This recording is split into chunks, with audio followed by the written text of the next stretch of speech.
જો અમે લોકો ઘરે આવી ગયા. હવે અમારે બનાવવાનું છે ઉત્તપા, જેના માટે છે ને અમેરિકામાં આ વિજયનું બેટર છે ને બહુ જ મસ્ત મળે છે. એના તમે ઢોસા ઉતારો, ઇડલી ઉતારો કે ઉત્તપા ઉતારો, ત્રણેયનું અલગ અલગ આવે છે. પણ આમાં આ એક જ ખીરામાં, ઢોસાના ખીરામાં ત્રણેય વસ્તુ એટલી સરસ બને છે ને. એટલે હવે આજે અમારો પ્રોગ્રામ છે ને, મારી ભાભીને આજે ખાવા છે ઉત્તપા. પણ હું ઓલવેઝ છે ને ઉત્તપા કેવી રીતે બનાવું કે હું ખાલી અંદર છે ને ટોમેટો નાખું અને ઓનિયન નાખું અને ગ્રીન ચીલી નાખું, કોરિએન્ડર નાખું, રાઈટ. પણ આજે અમે કંઈક નવું વેરિએશન કરવાના છીએ, જે મારી ભાભીને એવું વેરિએશનવાળું બનાવું છે કે આપણે લોકો છે ને ઉત્તપાની અંદર વધારાની બધા વેજીટેબલ્સ એડ કરીએ. એટલે લેટ્સ સી હવે વધારાના વેજીટેબલ એડ કરીએ અમે, પછી કેવો ટેસ્ટ આવે છે ગાઈઝ. બરાબર છે, હું તમને જણાવું પછી.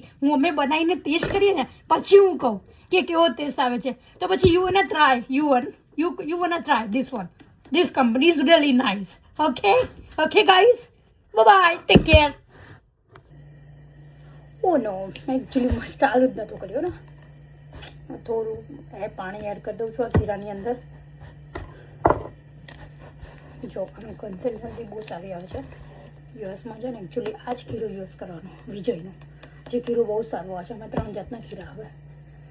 ઉત્તપાનું બી અલગ આવે, ઢોસાનું બી અલગ આવે, ઇડલીનું અલગ આવે. પણ હું ત્રણેય વસ્તુ આ એકમાંથી જ બનાવી દઉં છું, ઢોસામાંથી. અને બધા માટે બહુ સરસ થાય છે. તો આ બહુ સારું છે. છોડી હું અહીંયા આવું ને એટલે મારી ભાભીને દરરોજ બધું નવું બનાવીને હું ખવડાવું. એકચ્યુઅલી એને ખાસ જો બનાવું એ બહુ નથી બનાવતી, કંઈ બનાવતી નથી. કારણ કે એને જરૂર કે છે તમે આવો એટલે હું ખવડાવી દઉં. ને એવરી 6 મંથ મારે યુઝવલી આવવાનું થતું હોય છે. એટલે હવે હું મેક ધ ઉત્તપા. હવે હું ઉત્તપા માટે નાખી દઈશ 1 ચમચો જ નાખું છું, વધારે નથી નાખતી. અને એની પર જે મેં આ બનાવી છે ને બધું અંદરનું મિક્સ કરીને, એ એકચ્યુઅલી મને સ્પૂનથી એટલું બેટર નાખવાનું એકચ્યુઅલી ફાવે નહીં. જો આપણે છે ને હાથથી જ આને છે ને આમ હાથથી જ નાખી દેવાનું તો સારું થઈ જાય.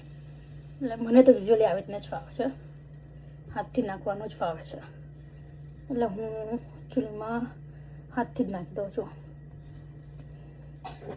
હવે એકચ્યુઅલીમાં છે ને બસ આવી રીતે છે ને આને હું તમને પાઉછોડની સાઈડ કરું ને તો નથી બતાવતું.